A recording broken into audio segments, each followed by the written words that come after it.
مامۆستا عەلی باپیر ئەمیری کۆمەڵی ئیسلامی بە یاوەری شاندێکی ئەنجومەنی سیاسی و سەرکردایەتی سەردانی پارێزگای هەڵەبجەی کرد و لەلایەن بەرپرسان و کارگێڕانی مەڵبەندیەکی هەڵەبجە و شارەزورەوە بە گەرمی پێشوازی لێکرا. لە دیدارێکی تایبەتیشدا بۆ ئەندام و کادیرانی سنووری هەڵەبجە و هەورامان و شارەزور تیشکی خستە سەر چەند بابەتێکی گرنگ و پەیوەست باڵبژاردنەکان. لە دیدارەکەشدا بەشێک لە کاندیدانی لیستی 194 کۆمەڵی ئیسلامی ئامادە بوون.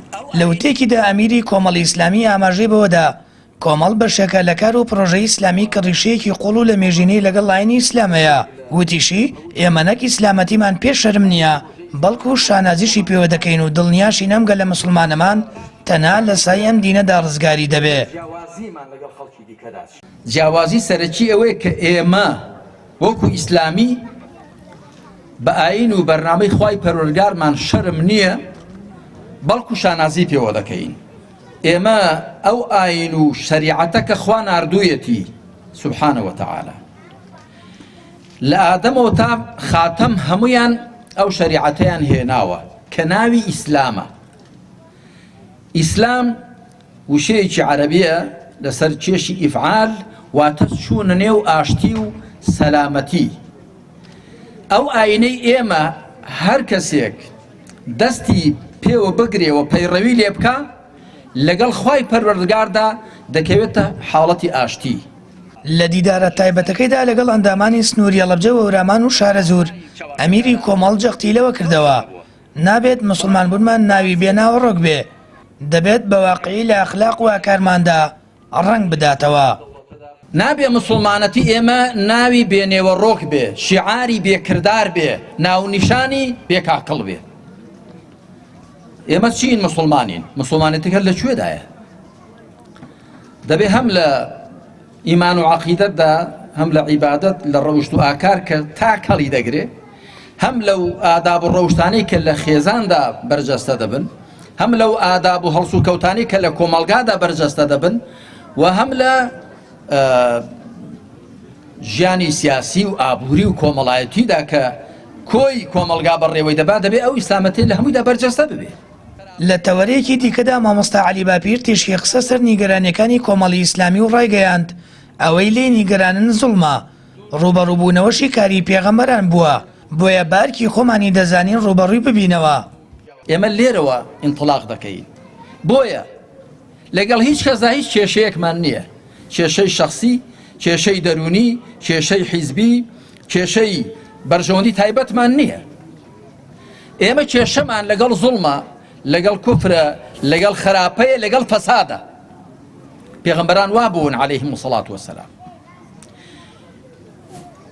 ئێمە پێغەمبەران سەرمەشقمانن کە بە خەڵکیان ڕاگەیاندووە، ئەو خەڵکەی کە نەیار بوو بە بەرنامەکانیان، ئەو خەڵکانی کە پێیان گوتون ئێوە شێتن جادوگەرن چین، ئەوان گوتویانە ئێمە دڵسۆزی ئێوەی. ئەوانە سەرمەشقی ئێمە. ئێمە لەوانەوە ئیلهام وەردەگرین بۆ مامەڵەکردن لە هەموو کایەکانی ژیاندا.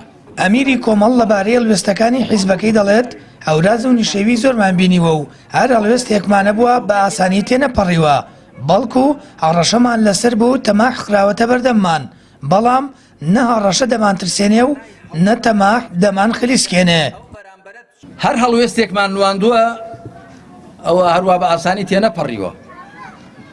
لە بەرامبەردا زەخت و شار هەبووە، هەڕەشە هەبووە، گەزانیویانەوە سوودینێت، تەماح و بەرنان هەبووە، هەوڵدان بۆ ناشیرینکردن هەبووە لە ڕێی ڕاگەیاندنی چاواشەکارانەوە، زۆر شت هەبووە.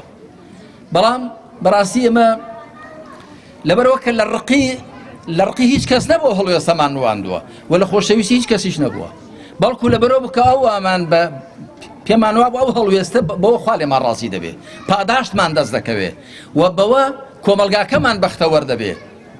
بۆیە ئەو هەڵوێستەمان نەگۆڕێتەوە بە هیچ شتێک و لە بەرامبەر هیچ زەخت و فشارێک و هیچ ترس و تەماعێکدا دەستبەرداری نەبووین. ئەنجام جارە پێم گوتون کاکە دڵنیا بن ئێمە هەر چۆنین هەروا دەبین لە چاکە و خێر لێ زیاد نەکەین لێ کەم ناکەین. لە کۆتایی وتەکەیدا ئەمیری کۆمەڵی ئیسلامی ڕایگەیاند دەبێ ئەموان بزان ئامانجەکانمان شەخسی و حیزبی نین، بەڵکو ئامانجەکانمانی هەموو خەڵکە. ئامانجەکانی ئێمە حیزبی نین، ئامانجەکانی ئێمە شەخسی نین، پەیوەندیان بە بنەماڵە و عەشیرەت و شارێک و شوێنێک و ئەوانەوە نییە. دادگەری لە قازانجی هەموو لایەک نییە بەتەکید، هەروەکو چۆن زوڵم و سەم لە زەرەری هەموو لایەکە. تەبایی لە قازانجی هەموو لایەک نییە، ئاشتەوایی و تەبایی بەتەکید کە عکسەکەی کە بریتێت لە ناتەبایی و ناڕێکی و پێکۆ نەگونجان بە زەرەری هەموو لایەکە.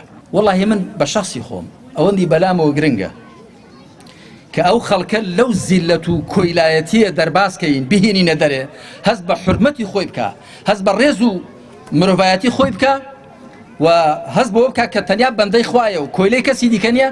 ئەوەندە بەلاو گرنگی داخوات چەند دەنگ و چەند کورسی دێنی. هەروە ئاماژەشی بەوە کرد هەر کەسێک سێری ئەم واقعەیە هێرێم بکات دەزانێت بەو شێوەیە بەڕێوە ناچێت و دەبێت بگۆڕێت. پشتیوان بەخوا ئەو گۆڕاناش ئێمە دەیکەین. ئەم وڵاتە ناگونجاوە بەڕێوچێ گۆڕانکاری دەبێ بەسەری دابێ و ئێمەش دەبێ ئەو گۆڕانکاری بکەین. خوا پشتیوان بێ. سامان فەتاح، کەناڵی ئاسمانی پەیام، هەڵەبجە.